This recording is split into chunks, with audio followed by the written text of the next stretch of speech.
बाबरी मस्जिद की नींव रखने की बात उन्होंने कही, तब भी जम करके बवाल हुआ, और आज जब नींव रख दी उसके बाद पद यात्रा पर निकल। देखिए, हिमाऊ कबीर जो ये बात कह रहे हैं कि वो ये बंगाल है, कोई उत्तर प्रदेश नहीं, तो भाई बंगाल आप किस वो में कह रहे हो? बांग्लादेश तो नहीं है ना, वो देश का हिस्सा है। और वो है जो स्वामी विवेकानंद का, हमारे बंकिम चंद्र चटर्जी का, वो महापुरुषों का, नेताजी सुभाष चंद्र बोस का धरती है, जिन्होंने कहा था तुम मुझे खून दो मैं तुम्हें आज़ादी दूंगा।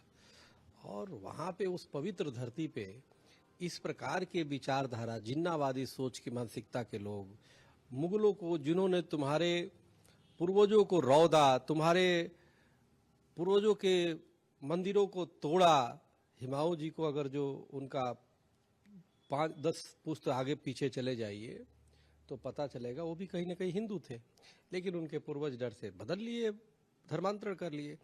आज जिन्होंने उनके पूर्वजों पे मुगलों ने अत्याचार किया, अन्याय किया, धर्मांतरण कराया, आज उनका गुणगान कर रहे हैं। जो भी इनके पूर्वज होंगे ऊपर से देख रहे होंगे तो उन पे लानत भेजेंगे, और ऐसे लोगों को कभी भी जन्नत नसीब नहीं होता, जहन्नुम में ही जाते हैं। क्योंकि जो व्यक्ति राष्ट्र विरोधियों के संगत में या उनका गुणगान करे, इससे बड़ा दुर्भाग्य क्या होगा? वो माँ का कोख भी कलंकित हो जाता है। अरे तुम्हें तो चाहिए था कि जो विदेशी आक्रांता है, जो तुम्हारे देश की अस्मिता के साथ खिलवाड़ किया, उनके नाम पे घोषणा करना चाहिए, देश क्या पूरे दुनिया में हम नहीं बनने देंगे, ये प्रतिशोध होना चाहिए। तो जो भरा नहीं है भाव से बहता, जिसमें रसधार नहीं, वो हृदय नहीं है, पत्थर है जिसमें स्वदेश का प्यार नहीं।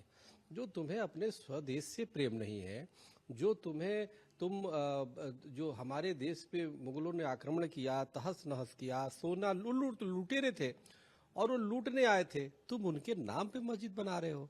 है? जिस हजरत मोहम्मद साहब ने कहा कि जहां भी रहो उस देश से प्रेम करो, आज तुम इस देश विरोधियों से तुम प्रेम कर रहे हो। तो हमें लगता है कि हजरत मोहम्मद साहब के जो विचार सिद्धांत है उससे तुम खुद विपरीत जा रहे हो। तुम इस्लाम के नाम पे ऐसे लोग तो कलंक है। हमें लगता है कि जो पद यात्रा करेंगे तो ये पद यात्रा जो इनसे स्वागत करे या जो इनसे मिलेगा वो ऐसे ही लोग मिलेंगे जो मुगलों के समर्थक हैं, जो आक्रमणकारियों के, जो देश पे आक्रमणकारी थे उनके समर्थक है। तो इससे साबित हो जाएगा कि कौन राष्ट्रद्रोही है, कौन देशद्रोही है। और हमें लगता है कि सरकार को चिन्हित करके, बहुत अच्छी विषय है कि हिमाऊ को एक तरह से हम धन्यवाद ही देंगे कि इनके माध्यम से जितने देश में बैठे हुए राष्ट्रद्रोही हैं, जितने बैठे हुए मुगलों के पैरविकार हैं, जिन्होंने हमारी अस्मिता से खिलवाड़ किया, वो सब पहचान में आ जाएंगे। और मेरा ये मानना है पहले एक बार ये निकाले यात्रा, पहले पहचान में आ जाए। जैसे महाभारत हुआ ना, तो एक तरफ कौरव थे, एक तरफ पांडव, तो यही तो हुआ कि पहले अर्जुन ने कहा दिखाओ हमें कौन कौन है, आमने सामने कौन खड़ा है। तो पहले हमें पहचान लेना बहुत जरूरी है कि दुश्मन कौन है, दोस्त कौन है। तो मुझे लगता है कि अब इनको रौदने का समय है, एक बार देखते हैं। अब फिर ये जिन्नावादी सोच अब का समूल नष्ट होगा, यह देश विरोधी भावना का समूल नष्ट होगा। और बाबर का बंगाल में कह रहे हैं, देश के किसी कोने में एक पत्थर नहीं लगने देंगे, उसको उखाड़ करके जमींदोज कर देंगे, बंगाल की खाड़ी में डाल देंगे। तो ये भ्रम न रहे हिमाऊ कबीर। और हमें लगता है कि सबको ये पहचान करवा रहे हैं कि कौन देशद्रोही है। बातचीत करने के लिए बहुत शुक्रिया। कैमरामैन सत्येंद्र के साथ समीक्षा चौधरी, हिंदी खबर दिल्ली।